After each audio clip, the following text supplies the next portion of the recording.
Hello everyone, welcome back to my channel.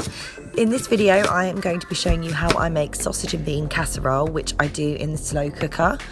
And this recipe is suitable for vegetarians and Slimming World, as I use low fat corn sausages which are sin free.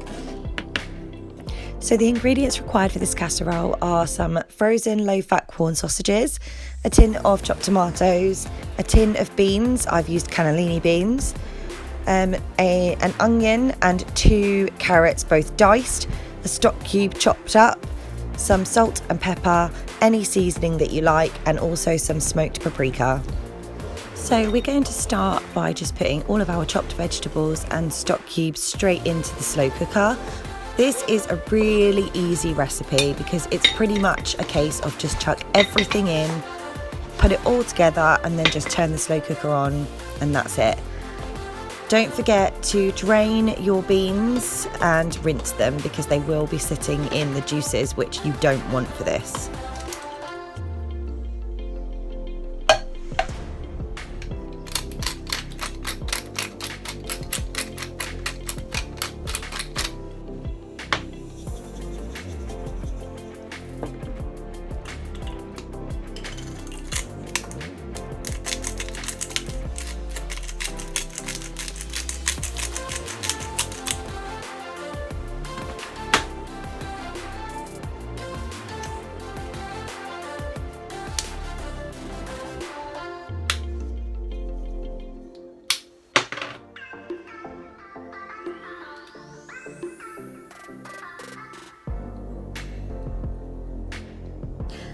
At this point, I'm just going to add a little bit of extra water just to make sure everything gets cooked properly, but you just kind of eyeball it.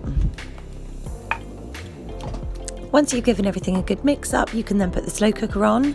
I usually do it on high for about 4 or 5 hours, but you can do it on low for a longer time. And once the sausages are no longer frozen, I also like to chop them up and put them back in so they're smaller chunks. And then you can serve this with rice or potatoes or whatever you like, but I have chosen mashed potato, and that is how my family really enjoy this meal. So I really hope that you've enjoyed watching this video, and I would love to know your comments if you give this recipe a try. Thanks so much for watching, guys. Don't forget to like and subscribe, and I'll see you in my next video.